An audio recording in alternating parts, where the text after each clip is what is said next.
Mike McCool here in the Royal Examiner studio, and with me today, some local authors and illustrators. We have Catherine Bacik, is that how I pronounce that right? Yes. And then the author is, no, the illustrator. There we go. Catherine is the author. True. And the illustrator is Genevieve Elise, both here from Front Royal. And they have produced this book. Mark, why don't you zoom here a little, just kind of get a cover on it. And it's kind of cool. You know, you did all the watercolors and all the pictures inside, and it's pretty cool. So why don't you tell us a little bit about what the book is about?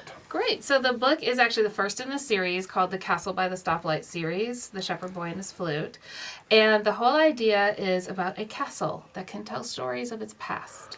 And it meets a young boy named Michael in the present day. And his imagination is so that he can hear the stories of the castle. And when the castle realizes this, it's really excited. And so this is the first story that he tells little Michael. Yeah, it comes alive. It comes alive. The castle itself is a character in the book. You know, it reminds me of, you know, when we've been through England and places and been in these castles, and you're walking up the stair, and you could just imagine, this thing's been here for 300, 400, 500 years, and you can imagine the people and the stories that happened on those. And that was exactly the inspiration. This is based off of a castle in Ireland, the Swords Castle. It's just north of Dublin. And the first time I saw it, it was in the rain at night, and it really caught my imagination. And the first time I got to go in it, I was like, oh my gosh, if the stories, and this castle was built right around the year 1200. Yeah.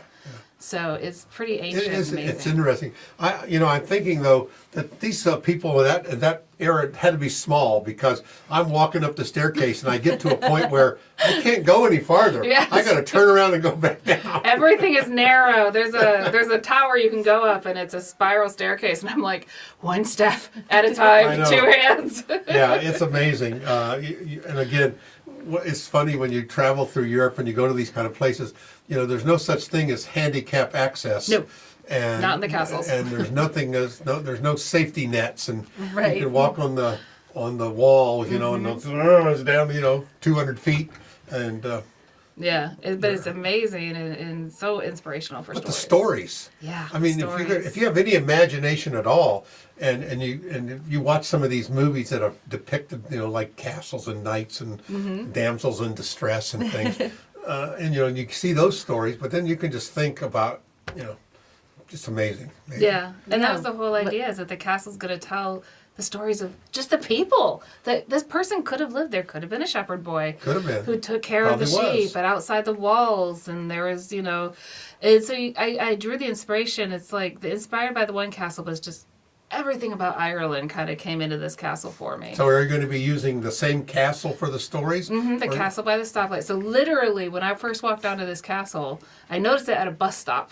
I'm like, well, that's right downtown, right? It is at a stoplight. It's at a T intersection. Oh my gosh! And that's actually how the town built around the village was built around the castle for safety and everything. It was actually a bishop's castle, and before he moved to Dublin, and the road in the towns always went straight up to the castle. Right. So when they were paving and making the modern swords, because swords have been around there before the castle was there, and they just kept that setup where the road went straight up to the castle, and then you have the road that goes around the castle.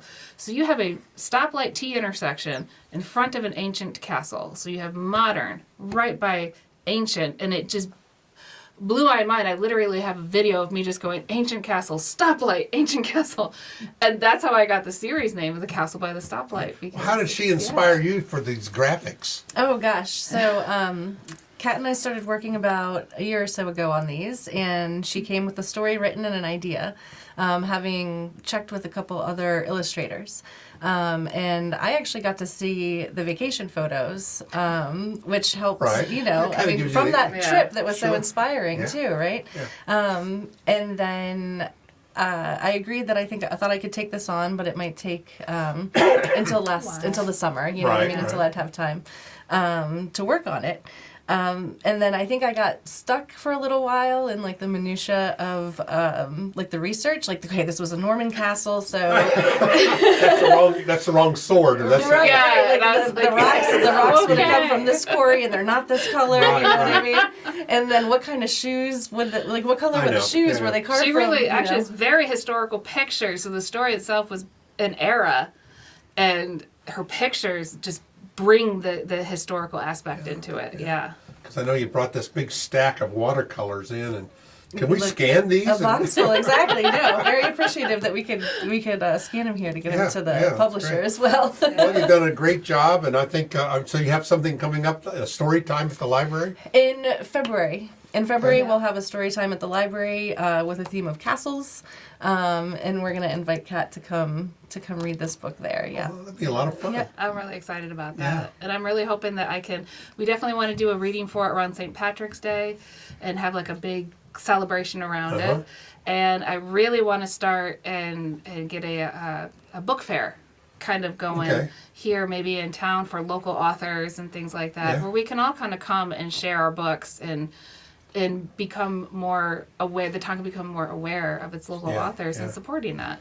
Yeah, we have a meet the author Right, kinda like you've thing where even we're- seen, you said like once a month or so, Yeah, we people are yeah, coming we have forward. people And coming in, and it's amazing how many local authors we I have. know, Yeah. I want to highlight in that town, too. and, Yep. and some are very successful, and some are well known worldwide, and so Yeah. right here in our own backyard, it's kind of cool. Of all genres, it's all different, Right, right. different things that are going on. So I feel like our town's really becoming very artistic and embracing the Sure. arts a lot. So I figure we need a book fair here in town. So I really want to spearhead There that you if I go. can. So Yeah. when's the second book coming? So hopefully maybe next fall. Yep. Because I have started writing it, and so we have to work on your schedule for illustrations. So once I get it finished written, I'll give it to her, and we'll. And how can start people slowly. purchase your book? Amazon.com. Of just course, search, of yeah. course. It's got a physical copy available there and also an electronic copy. And if you have visual impairments, there are descriptive audio for all the pictures on it as well. There you go. Good. Well, we'll put the link on Amazon to your book in That's case one of great. our Thank readers you. is interested in doing that. But I want to again appreciate you guys coming in and telling us about your book. And again, we want to talk about that second, third, and fourth. Absolutely. I'll you have the got- time this summer. hopefully that- I think the book will be done being written. It'll be written before It'll summer. be written yeah. before summer, and then We'll this get summer. together. This took me. And you'll bring another stack of things in to scan. Exactly. Yeah, next summer, more yeah. bookmarks. So I'll buckle down and make this sort of like the, like it was between 4 and 6 weeks, I think, that Yeah. I worked Yeah, on it for over the the summer whole- for this one. So I'll do the same Well- thing this summer. And I'm if also there's- working on the concept for a tween book series. There you go. So that will, of course, have some kind of You an know- Irish feel to it. They say everyone has at least one book in them. Yeah. Oh yeah. I'm hoping I have a lot more than one. Yeah. Again, appreciate it, ladies. Thank you so much. Thank you so you. much.